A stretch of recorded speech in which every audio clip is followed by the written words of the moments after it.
Hey cats, Sunday Joe Schmo. We're going to talk scientific achievements and some wild ass science fiction becoming reality. Alright, we're even going to smoke for this one. You know the deal. You want to hit? Here you go.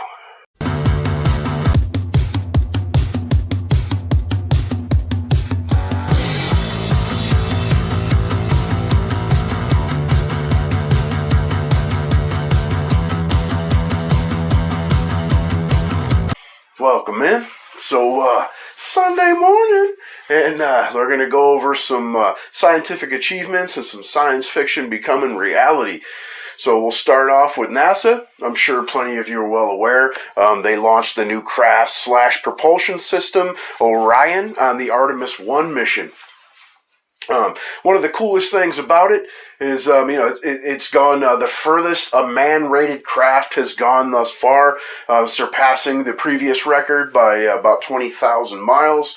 It traveled just about 270,000 miles. This particular mission was unmanned, but the reason being the Artemis 1 is because this is the test mission for the craft that's going to take man to the moon again in 2025. It also sent back some pretty cool a little video here, as you could see the Earth fading in the distance.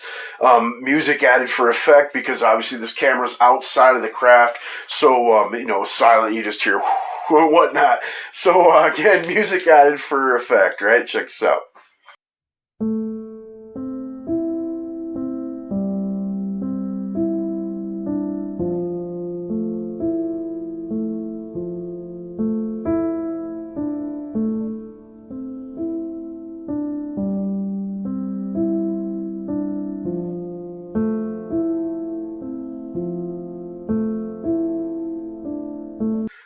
Pretty damn cool for the flat earthers there. You see that? That's a dome. That's round, man. But anyway, like I said, what the coolest thing though is this is the new NASA propulsion system, and as we see, everything's working out pretty spectacularly, right? There was a few hiccups along the way, but it was programmed to take care of those hiccups, and it did so.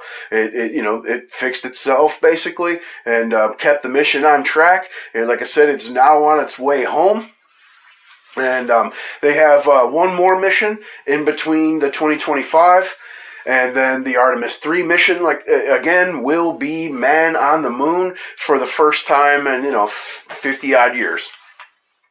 Pretty awesome. Definitely check that out for yourself. The next thing, Harvard scientists have come out and said that they believe they can now reverse aging. They can accelerate.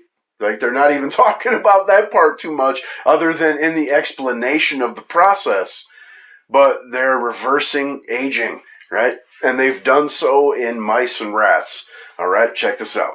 In his study, Sinclair restored optic nerve cells and sight in mice with vision loss from both aging and a condition that simulated glaucoma. The way we did that in the mice, and we cured blindness with them, was to turn on 3 genes that are normally on in embryos. And when we turn those 3 genes back on in the adult tissue, the mice regenerate and they get their vision back. And now, in what the researchers are calling the first study of its kind, Sinclair and his team were able to age the mice and then make them younger again. In this video shared by Harvard, these mice are the same age, yet one is visibly older. How did they do it? By literally breaking up the DNA, forcing the body to repair itself, which he says accelerates aging. The mice actually do not just look old, but they literally are older by about 50%. They get gray hair, they get wrinkled skin, their organs are all... Absolutely wild shit, right? So, again, the obvious, they explained it better than I ever could. They took some mice, same age, accelerated the age of one, and, they didn't show the end result of him saying that, they can reverse it. He said that they did achieve that as well. Unfortunately, that wasn't in there. But they did show you that, they can accelerate age, right? Pretty wild stuff.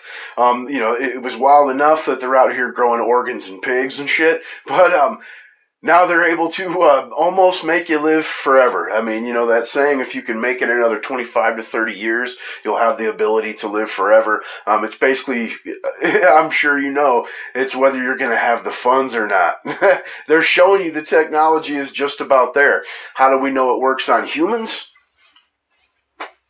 Check this shit out. Claire showed me how his team is trying to study memory loss by turning skin cells into tiny brains. Here they are, these little beauties. So these are mini human brains we've grown for a number of months, and these ones have been aged so that they're 70 years old, and we can measure their activity, and their brain activity is slowing down as they get older.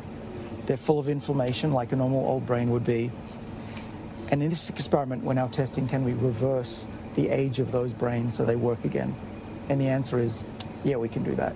Fucking crazy, right? Growing mini human brains. How fucking insane is that, man? I mean, at this point, it's hard to understand why people are still on organ donor lists.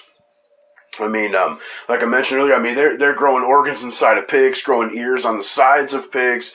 Now you see that they're, you know, growing human brains. I mean, they're reversing and accelerating age. Wild shit, right? And the way that they're doing this apparently is, they're turning literal regular cells into stem cells, which can then be used to grow any kind of cell that they want. Fucking nuts, man. And what's even more wild about it is we know, you know, the wonders that stem cells achieve.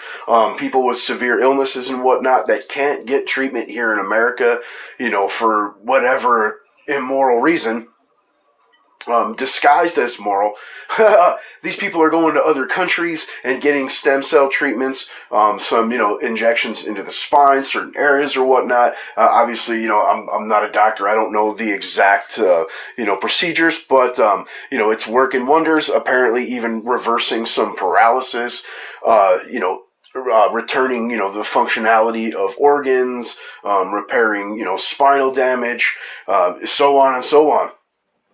But, you know, here in America, they're only allowed to fuck with it in labs, apparently. And we just get to watch. I wouldn't be surprised if this disappears off the news at some point. Or, you know, you won't, you know, it'll be put down the memory hole like so many other things. Scientific breakthroughs come out, and it's supposed to be wondrous, and then it just disappears. Hopefully this is not one. I mean, we're talking about, you know, the reversal of Alzheimer's, dementia, so on and so on. But wild shit, right? Definitely some futuristic shit that we never thought we would see in our lifetime anyway. And then that brings us to the next thing, which I for surely never thought that I'd see. So, as dystopian as it can possibly get, San Francisco police have requested and been granted use of bomb-diffusing robots with deadly force in certain instances. I would assume hostage instances and whatnot. You know, it's not going to be someone come in and trying to talk to people. It's not going to be, you know, diffuse the situation, save lives. It's going to be just come in and fucking take your ass down. It's what, one of the things that I can only imagine is, you know, the repercussions of deplatforming or defunding police, criminalizing basic, you know, policing. This is what it's going to turn into. You know what I mean? Who's going to get the blame if it's the robot? And, you know, it's not going to have firearms. So then you're like, well, how is it going to execute this deadly force? It's going to be armed with fucking explosives. Holy shit, right? Wild stuff, man. You know, this is to the extreme, you know, communism. This is some Fahrenheit shit. And where else would you see the rollout of something like this other than communist USA, right? Good old California, man. Tell you what. It's wild shit, though. Some stuff that you only see in movies and read in, you know, science fiction. But here it is, rolling out in America. So, you guys come over to Alt Tech, man. The overlords like to remove shit. As some of you may have seen, my last video was removed. I know Kanye, even though, there's a million other videos like it, and even the thumbnail was auto-generated by old YouTube. But they decided it violated their community standards. Come over to BitChute, come over to Rumble. Uncensored freedom of speech for real. All right? But like, share, subscribe. Smell you later.